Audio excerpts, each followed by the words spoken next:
Hello everyone, আমার একটা next ব্লগে তোমাদের সবাইকে স্বাগত। তো সকালে আমি ঘুম থেকে উঠা, তো আজকে ঘুম থেকে উঠে আজকে বিছানা করে লিছি কইরা।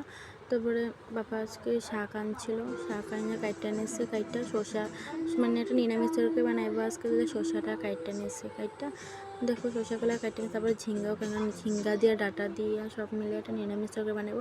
যেন আজকে আমার মনটা অনেকটাই খারাপ। তো আমি রিজেন্টটা কমু কেন খারাপ কইরা এখন কি সবার একদিন না একদিন যাইতেই লাগবো। তো রিসেন্টটা তোমার শেয়ার করুন। তো তার লেগে ঝিঙ্গাগুলো কাইটটা নিতেছে, কাইটটা এগুলো ধুয়ে নিছি, কারণ পরে ধুমুতো না, এখন আমরা ধুয়া রয়েছি। ধুয়ে দেখো এগুলো সাজারে শাক টাক ধুয়া সব সাজা রাখছে, মা বানাইবো। তারপরে আছে পটল আলুর তরকারি বানাইছে, কারণ আমার ভালো লাগে পটল আলুর তরকারি, বহুত ভালো লাগে। তারপর পটলগুলো কাইটটা আমার না খিদা পাইছিল, দেখো রুটিটা করছি বানাই নিছি। তারপর রিজেন্টটা করতেছি আজকে আমাকে পিসার মাছ হয়ে গেছে। তো মাছ মেনুতে দেখো আছে শুক্তার যে ডাল বানাইছে, ভাজি বানাইছে, মাছ বানাইছে, আর অনেক কিছু তোমরা দেখাতে পারিনি। তো আজকের জন্য এতটুকু। তুমি